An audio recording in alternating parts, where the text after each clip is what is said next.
And what would that be? Kalki grabbed his neck and began pulling his hair. Like my little, stupid brother. Arjun pushed him with a grin. You don't want to tackle me. After this car, I have a power. Hold on. Why do you have a parrot on your shoulders? He's my friend. Arjun burst out laughing, to the point that he collapsed on the floor, his hand clutching his stomach. You are the funniest person ever. Shut up. Kalki was flustered in a good way. He couldn't help but smile as well about it. Arjun stopped laughing and remained on the floor. Kalki began to explain the story behind acquiring him when he was interrupted by Lakshmi. She was in different clothes, panting and sweating hard, as she had a note clutched tightly in her hand. Arjun's expression changed, and so did Kalki's. What happened? Your mother. She took deep breaths as she fought to catch her breath. She told me you were here. She wiped the sweat from her brow, her hair all tangled up. What happened? Arjun pursued. What's wrong? What's wrong is that Lady Durupti is coming to visit the village, and she's not coming as a friend, and she showed the note to the two brothers. The village council meeting had been held. All the elders were sitting under the peepal tree, while the folks were sitting on the ground. Kalki noticed this was the biggest number of people at a meeting. To the heavens, he would never be a part of these boring meetings. But Sarpanch Devdutt had issued a mandatory attendance regarding it, for it was a matter of life and death.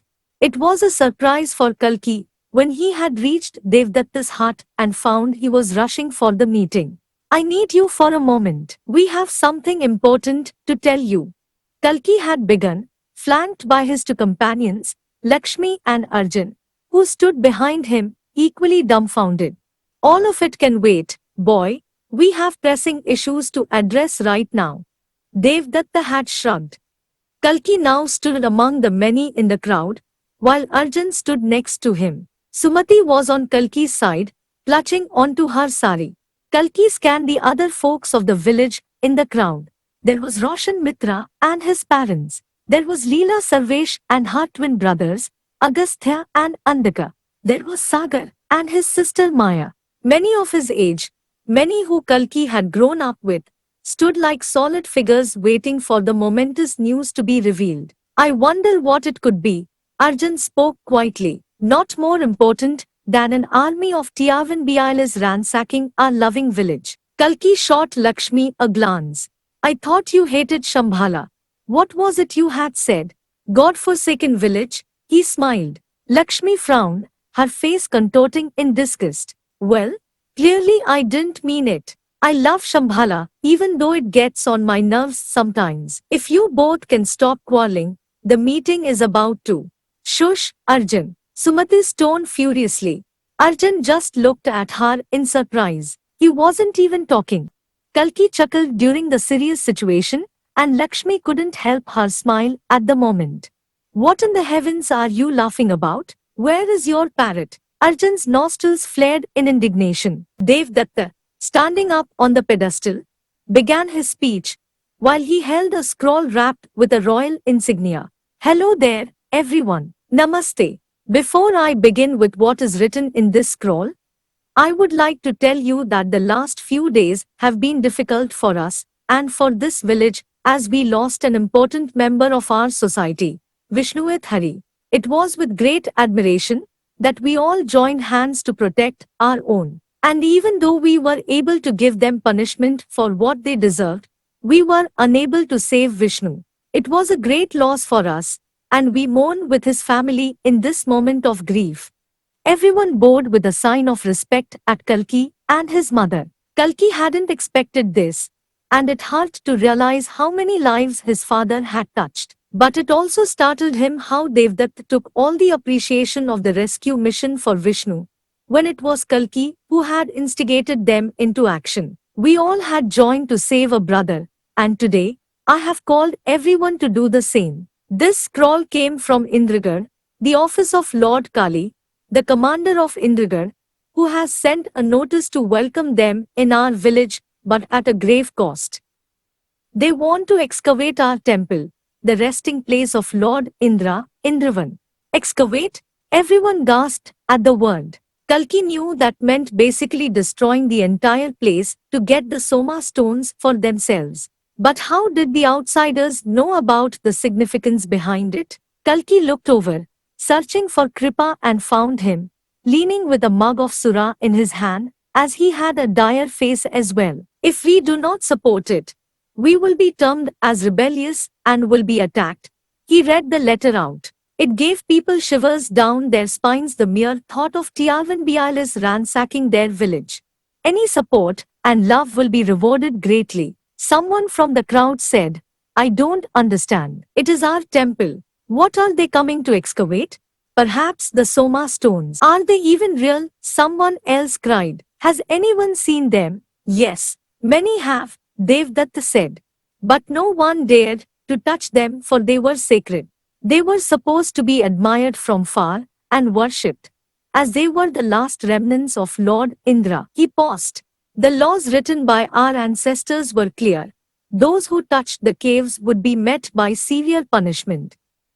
And yet Vishnuit broke all those laws of the village and went inside the cave, for the love and safety of his wife, to save her from pain. Unfortunately, the earthquake led to our temple's destruction. Even though its essence had not vanished, it was still there. Everyone was silent. I am in great confusion. I do not know what to do. As an elder, it's my duty to protect the traditions of our village. But at the cost of destroying it? No one knew the answer to it. The only place in the entire village which unified the entire community would be gone. Kalki knew this could mean the rise of Adhan. For if the Somas were out in public, perhaps in the hands of the evil Tiavan Bialis, things would really go out of hand. If he could prevent it from happening, he wouldn't have to leave Shambhala, and it would be over. No more the age of Adhan, no more dark age. Kalki raised his voice. I have something to say. The silence had been broken. With the elders, Devdatta just watched Kalki, astonished. Kalki wondered what thoughts crowded in the old man's thick brain. But Devdatta simply nodded. Kalki stepped up. Life had changed so much that he was the speaker now, no more the listener. Sarpanji says it's our traditions that we need to protect, and he's right. Shambhala is a small village, but the most revered for the reason that our traditions are what makes us great. We are not warriors, but we are people who are ready to fight till we die for this place. I would never stand aside while what we pray to is getting destroyed just because we are afraid of a battle. I would rather fight. Now, many would be afraid of this, and they should be. But together, as a unified force, we can stop the band of armies. If we show our will, we can do wonders. Some of them nodded, some didn't. How will we stop them without weapons? Roshan Mitra was the one to ask. His parents were shocked at the question he asked, perhaps thinking of him as having fallen for the words of Kalki. Kalki didn't have a good enough reason. He looked at Lakshmi, who just tilted her head down in embarrassment. We have a little bit. That would be all right for the Mlechas, Leela Sarvesh interrupted. She was a strongly built female unlike her brothers. But not for the army from the royal city. Might I add something? A squeaky voice came from the crowd. Kalki lowered his brows at the sight of Kripa. Lass, we can make weapons if we have to. We are in the middle of a jungle with such varieties of trees. Who are you? Agastya, brother of Leela, asked. Yeah, who are you? Andaka repeated. Call me Kripa, okay. Kalki smiled. Kripa Acharya was getting defensive. But Shambhalans aren't warriors, Beta, another village elder prompted. Devdatta seemed to agree. But he didn't show it verbally. We are peacemakers. Our ancestors were peacemakers, and our progeny will be peacemakers too. Frankly, we don't live in a time of peace. Kalki's eyes blazed as he spit venom with his words, targeting all those who backed away from the reality of this situation. What our ancestors did shouldn't really matter. But what we do is what history will write about us. He looked at Kripa. Say what you say, but at least he has an idea. We need heroes and innovators, not cowards. He glanced at Devdatta. And then Kalki took the stand without letting the elders speak again. I don't know what the village elders plan to do, but I will be recruiting for this with the help of my friends. And we will be ready. So I plead with the elders, reject this scroll, tell them we are rebellious, and let them come. All those who volunteer for my cause can meet me at my place at noon to discuss the arrangements. Let's prove we aren't just any village they can bully. And with that he stepped down from the pedestal, hearing a thin round of applause from a few people. Vasuki had been waiting for his sister at his fort. It was close to completion and his room had been set up, guarded by more than 50 Nagas who would operate into shifts, morning and night. He had promised himself he would not let them leave at any cost, and whoever felt exhausted would be exiled from their work as a guardsman. Ulupi had been promoted to the rank of the general, policing and parading around streets, finding who could have killed Takshak. The wound, when examined by the shaman, had revealed that Takshak was killed by a Naga blade, distinct for its thin and curved edges. He knew it was Kuvera. He had some role in this. Kuvera had been always jealous of Vasuki, ever since he laid his eyes on the money. The Nagas were popular among the Dakshinis, the only people who were respected for their cleanliness and their mid-level royal status. All of it had changed later when Kuvera decided to steal the one precious money that was the symbol of their power. It was called the Nagmani, used to worship Shesha, the snake that coiled around the neck of Lord Vishnu and was his protector. He was considered the highest god to Nagas. There was even a temple close to Vasuki's city, Nagpuri, where a large statue made of bronze and copper was housed. On its forehead was the fabled money, and it had been stolen. They had seen it being taken by a yaksh, for the footsteps were small just like the abhorrent Kuveras. Vasuki, along with Takshak, had attacked Alakpur, the domain of the yakshs, a scarce wasteland amongst sand dunes. Vasuki had lost, but later when the tribal agreement with Kali had come forth, Vasuki had stated that the only way he would provide the resources and his men was if Kuvera would give him the money back. Kuvera reluctantly agreed as Kali had made him see the bigger picture. And that was the history behind it, fighting and quarreling with Kuvera with no love, only hate. Even when Vasuki agreed to the pact, he had second doubts about working with Kuvera, but Kali had promised him equality and no hindrance, all of which now seemed like fables. Now he was so many miles away from Nagpuri, and he wished to go, but he couldn't.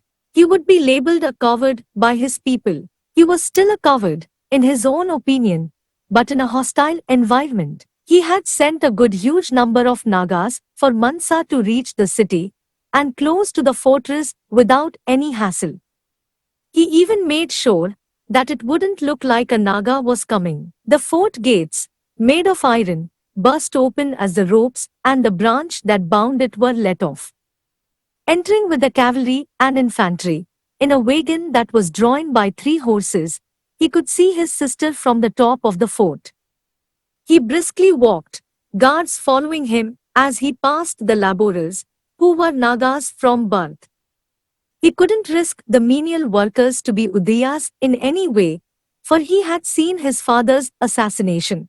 The very thought of his father's death slowed his pace, and he meandered a bit before gaining pace and proceeding to the central chamber, where water spiraled from 4 directions. Guards wore breastplates with snake insignia over it, and their swords' hilt had a symbol of Shesha's forehead. Mansa exited the wagon, her one hand smaller than the other, something Vasuki had stopped noticing. She was born with a defect, a limp hand that people would ridicule, and Vasuki would feel instantly irritated about. It was not something to joke about. It wasn't her fault. But now she didn't care, for her hand just dangled limply, gloved in a purple sateen cloth. She was dressed in a high-cut, flowy robe, and her hair, although long and loose, was tied into coiled knots at the end. Her eyes were the same blue color as her brother. She embraced Vasuki, and the warmth of his own blood made him exuberant. He liked that he had someone like her right now in the city. Thank you for coming. Always, Mansa said, having a hoarser voice than most Naga women. Why don't you tell your men to dress up well? His straps are loose, his sheath is torn, and his sandals are ripping. By the poor designs of it, they won't even last an hour if they fight in these. Vasuki watched the strict Mansa, older than him, and taller than him, scolding him. All right, calm down, sister. Vasuki patted her, one arm grabbing her waist and dragging her away. She was always a lover of designs, colors, fabrics, and using odd plants and berries. And yet, regardless of all this vanity, she had the keenest knowledge of spice and how one could survive the longest on battlefields. The length of a tunic could determine a man's life expectancy during war as well as his knee pads and how his sword was designed. They had reached his room, which had pristine white walls, with bronze plates, cups and mugs stacked neatly on a long table. He served her wine while he drank as well. He needed it more than anyone. He then sat on his chair. What happened? You told me in the letter that you are in the midst of traitors. Yes, I am. I need someone I can trust by my side. Well, here I am, darling, she grinned. Your big sister is always here whenever you need her. Vasuki sighed, sipping his drink, touching the edges of the goblet to his lips. He began telling her about Takshak and how he had sent him to spy on Vedanta. My dear, never let a thick-headed fellow like Takshak go and spy on someone. He knows nothing of spying. He thinks beating up individuals and demanding answers is spying, while spying is an art itself. The way you speak, the way you dress, the way you carry yourself, all that matters. I know. I was stupid. All's fair now. She said her three favorite words that Vasuki had the misery of hearing multiple times all through his life. We need a new plan to take down your enemies, but for that we need to identify the enemies. I know two of them. Great, and what about that handsome but sickly fellow, Kali? Oh yes. He is sort of out of commission, unable to do his chores properly, mocked Vasuki, almost spitting the leftover wine in his mouth. She sounded alarmed. He and his sister, they seemed a strong fit with each other. Almost a surprise, darling, that they aren't capable enough. He's weak and delusional. Vasuki thumped the goblet on the mahogany side table. It was just yesterday, I remember, how we were able to escape the clutches of our own men betraying their masters, and how we had triumphed over them, darling. I know, smiled Mansa. Civil wars are a common thing in tribes. You needn't be surprised. After all, we are all uncivilized in our personal lives. We will triumph this as well.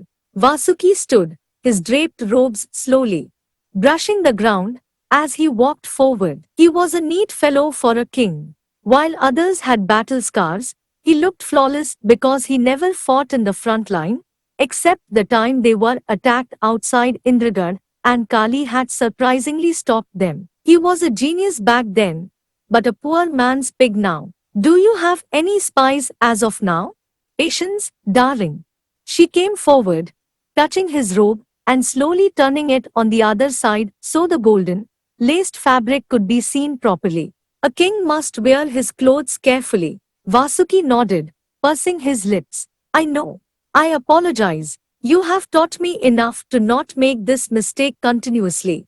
An assassin, if we think of having any, must be very quick and unnoticeable. Someone who can just get under the skin of our enemies and be able to dethrone them without even letting them know. She smiled her lopsided smile. And we will get this kind of a spy through patience and through destiny. Let Lord Shesha guide us. Vasuki nodded. As you say. But what about Kali? She didn't say anything, but continued to watch Vasuki. He was of use to us when he promised he would provide peace amongst all the tribes. If there is no peace, darling, a devious smirk lifted her lips up. What use is he to us then?